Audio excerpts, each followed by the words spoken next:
朋友们好，今天是3月25号星期五，欢迎来到远见快评，我是唐晋远。今天的话题呢，我们要从有关东航坠机的一条非常奇葩的新闻说起。在北京时间的3月23号晚上党媒央视又刊发了这样一条一句话新闻。这个标题呢，它是一句话，说321东航飞行事故最新情况，3名飞行员职务为机长、副驾驶、观察员。这个内容呢，它也只有一句话，说今晚3月23日，国家应急处置指挥部发布321东航飞行事故调查的最新进展。据介绍，3名飞行员的具体职务：机长、副驾驶，第3位副驾驶是观察员。我相信可能有的朋友听到这里可能要开口骂娘了，对吧？因为这样的一个所谓的最新调查进展呢，它的确是让人有点匪夷所思的。就是说，你经历了2天的调查，一个高级别的调查组，你给出的答案居然就是告诉我们说原来这个飞机上有3位驾驶，一个叫做机长，第2个叫做副驾驶，第3个叫做观察员。而且呢，官方的这个表述呢，它还存在着错误。什么叫做第3位副驾驶是观察员呢？意思就是存在着3个副驾驶嘛，你要是再加上机长，不就变成是有4个驾驶员了吗？这个听上去它都非常的可笑，对吧？大众在出事当天就已经知道的信息，官方现在居然还一本正经的在2天以后当做一个调查结果来发布，这个说明了什么呢？它只能说明这个调查组呢存在着严重的认知障碍嘛，就是他们足足花了2天才搞清楚原来这个驾驶舱有3个人，他们都会开飞机，而且这个职务名称还不一样必须要给大众来进行一次科普。至于说他们的姓名性别年龄啥的，那都还尚待进一步的深入调查，要认真研究之后才能够给你公布的。你还别笑，这就是中共党官的一种新常态。他们最拿手的呢，其实就是把扯淡的事情做得极其的严肃认真，同时呢，又把极其严肃的事情做得非常的扯淡。我们上次就有和大家分析过了，就说这一次坠机事件它非常的敏感，当局一定是下了一个死命令的。所以呢，相关的部门和人员，我们看到他们谁都不敢轻易的公布任何一句结论性的话。那么结果就是我们看到这个像东航的云南公司党委书记那个孙世英是吧，他镇定自若的来演了一出答非所问的闹剧，以及呢这个应急处置指挥部呢，就是现在公布的这个让你绝对相信也让你绝对服气的这么一个奇葩的调查通报。在这种极致的荒谬背后它其实恰恰在此说明了调查组的一个动机，就是他们并不是真的说是愚蠢到了如此一个超出天际的程度，而只是他想确保任何一句公布的信息都必须要口径统一，而且绝对安全。这个呢，他显然是吸取了此前铁链女事件因为官方的几份调查通报前后矛盾，最终捅出了一个大篓子这么一个教训。如果我们要从另外一个角度来看，从一种比较阴谋论的角度说官方他现在把3位驾驶员拿出来单独的做一个通报，这个说一半留一半，做一个欲言又止状，它是什么意思呢？那么是不是他在用一种春秋笔法在暗示是这次东航空难它和驾驶员是会有关系呢？我们还真不好说，对吧？这个调查组他对坠机情况讳莫如深我们从这个黑匣子的搜索也能够体现出来。在昨天晚上中国民航报这家媒体是率先的发布了一条由7名记者联合署名的一个短消息，说该报记者在搜救现场得到了确认，第2个黑匣子飞行数据记录器，也就是 FDR 已经被找到。同时呢，他们还发出了2个大大的黑体字，真的来进行强调。那么这个消息呢，它很快就被多家官媒有转载了。但是呢，出人意料的是，仅仅1个多小时以后，新华社就出面来辟谣了，说这是一个假消息。救援现场呢正在抓紧搜寻第2部黑匣子，这个相关情况呢需以指挥部的新闻发布会发布的消息为准。大家都知道啊，这个中国民航报它其实是民航界的一家专业媒体，对吧？按照常情常理呢，就是说他们不会连找到的东西是不是黑匣子都搞不清楚就发消息，对吧？所以呢，第二个黑匣子的下落，它究竟是没找到呢，还是说已经找到了，出于某些原因，官方不想公布呢？我们现在看到的呢，它只是官方媒体之间在表面上演了一场这种乌龙的掐架。那么我们还没有看到的呢，恐怕它又是一番一般人难以想象的暗箱操作了。其实就我个人来看啊，要按照中共惯常的思维和他做事的方式，他们如果要对这个黑匣子的相关数据或者说是信息去做一些手脚，那么它的风险其实是非常低的，因为所有人为的你要去毁坏什么东西呢，它都一概的可以用这是高空坠落自然损坏来进行掩盖。就是说，无论它是篡改数据，还是选择性的去销毁某一部分，对他们来说都是需要时间的。所以对中共来说啊，他今天找到黑匣子，与10天8天以后再宣布说我们找到了黑匣子，它很有可能会导致我们看见是2种完全不同的结果。那么为什么说他们会想要去做手脚呢？原因说白了也很简单，因为这一次的调查呢，它是由美国人来参与的，官方呢，它其实是难以做到一手遮天，或者说一锤定音的。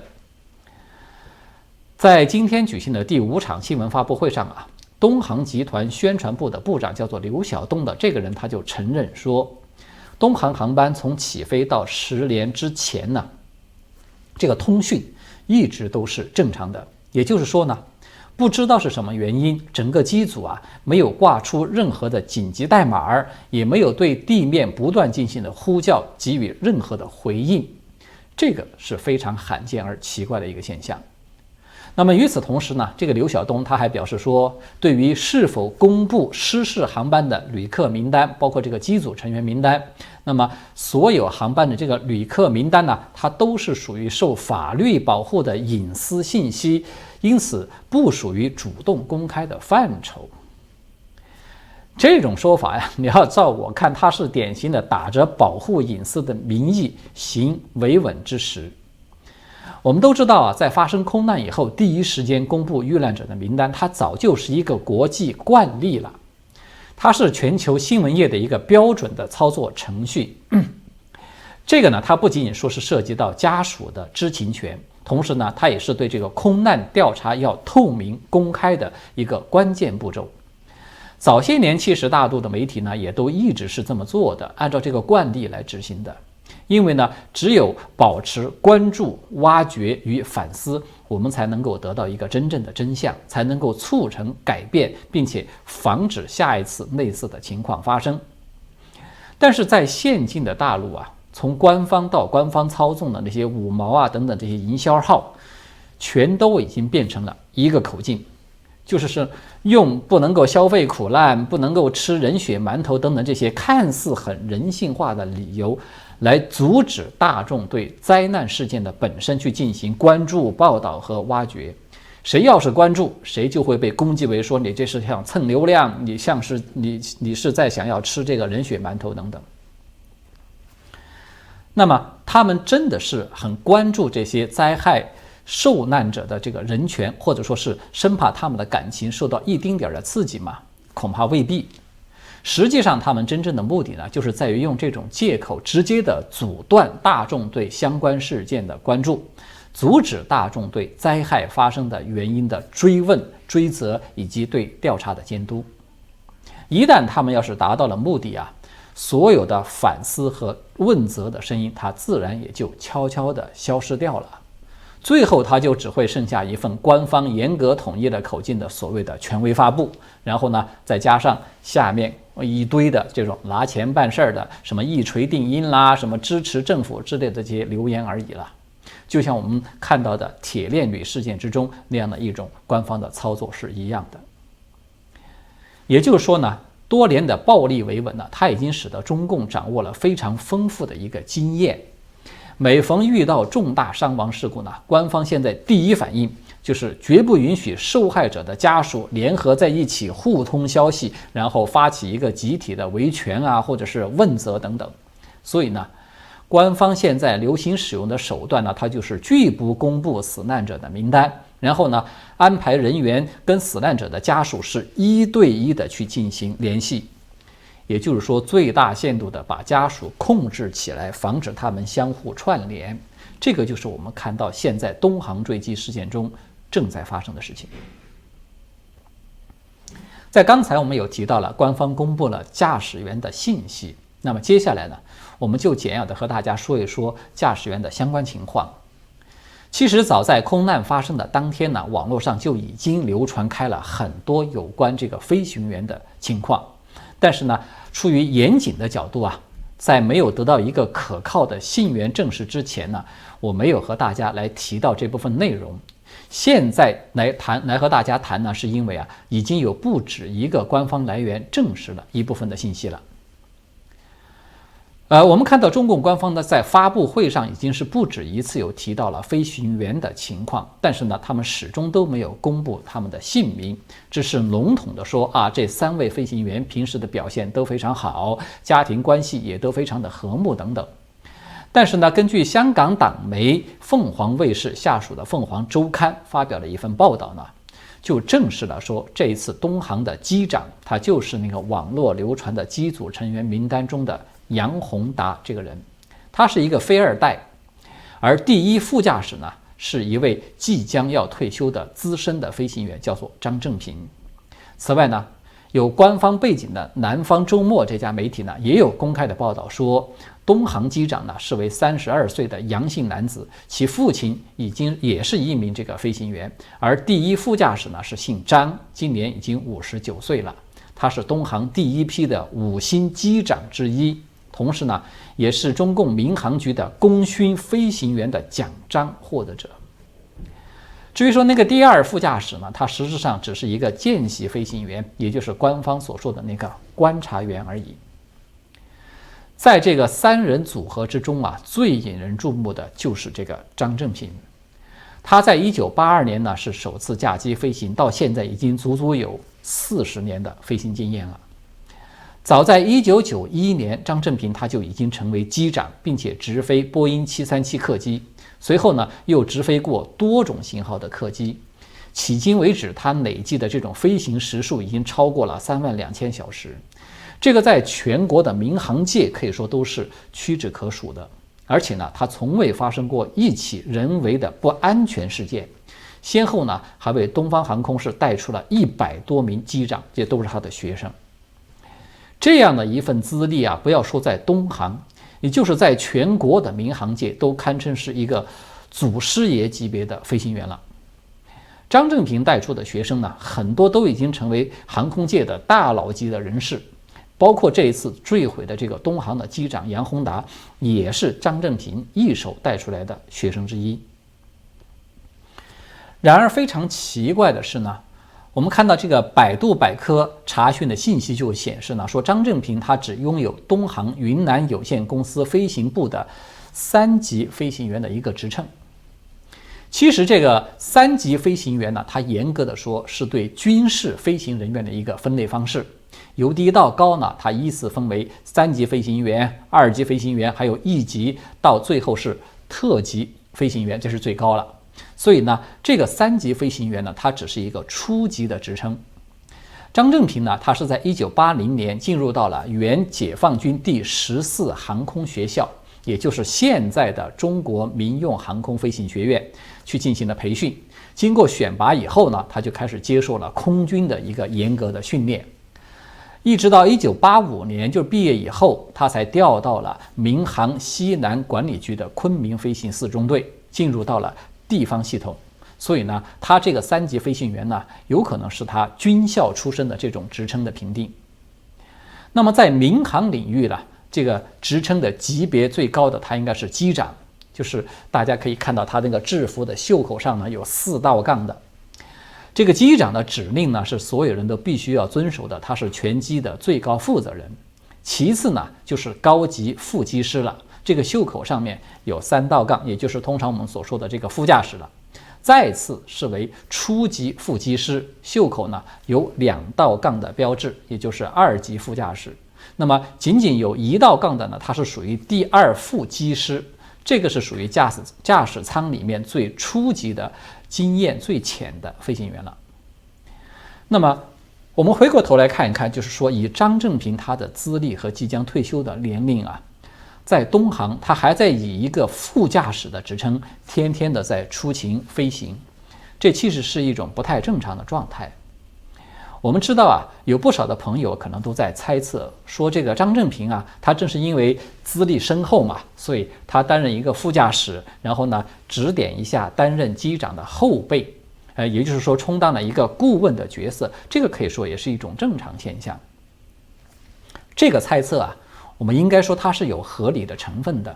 但是呢，我在请教了一位拥有20多年飞行经验的资深飞行员以后呢，他就表示说，像张正平这样的一个资历啊，他早就可以退居2线去担任一个资深的飞行教员，再去指点后辈的，他不用亲自的出勤飞行那么的辛苦了。而且啊，这种薪水待遇呢，它和各种福利加起来，它会比一个副驾驶这个职称它要高的很多的。所以呢，单纯用去指导后辈这样的一个理由，它很难解释现在我们看到的这种反常的现象。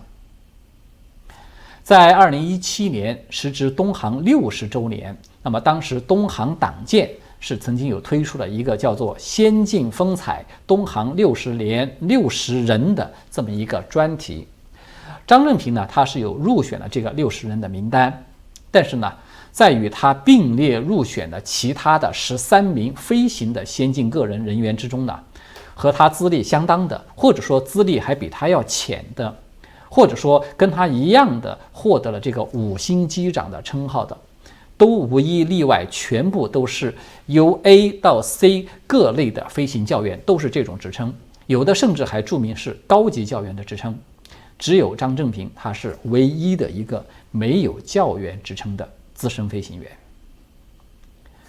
当前呢，我们看到就是东航驾驶舱的那个语音记录器，就是 CVR 是吧？这个仪器呢，这个第一个黑匣子嘛，它正在这个官方的分析之中。这个驾驶舱在那短短的3分钟出事的那3分钟之内，它究竟发生了什么呢？我们都希望这个分析的结果能够给大众给出一个明确的可信的答案，杜绝以后类似的悲剧再次的发生。好的，最后还有一点时间，我们来简要的说一说昨天也非常火爆的一条新闻。在昨天晚上啊，微博一则研究证实新冠病毒是美国公司制造的这么一个话题，它登上了热搜的这个就是微博热搜的榜首。根据当时的数据显示呢，就已经有至少是23万人次的讨论，有8.6亿次的阅读量了。这一则消息呢，它其实最初是由大陆的一个名为韬文的自媒体，这个韬啊就是韬略的那个韬文的自媒体账号，它最先发布出来的。随后呢，它就被这个环球网啊、中国日报啊，还有新民晚报等等，总共是30多家党媒有转载。这个标题呢，它也下得非常的惊悚，称突发英媒宣称研究证实新冠病毒是美国公司制造。所以这个文章内容呢，它先是声称说啊，俄军在乌克兰有发现了大量的证据啊，可以充足的证实美国在乌克兰设立的36个生物实验室在制造生物武器。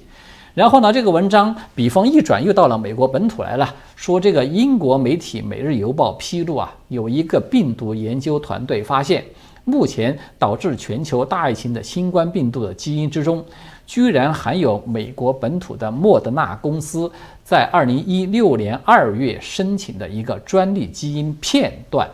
而且呢，该序列通过自然演化出现在新冠病毒中的概率仅有3万亿分之一。因此呢，这个是震惊全球的一条特大新闻，新冠病毒它就是美国制造的，等等等等。那么就这样呢，就是说一篇东拼西凑的自媒体的文章，它经过党媒带头的翻炒以后呢，瞬间就演变成为一波声讨邪恶美帝的经典的舆论战的案例了。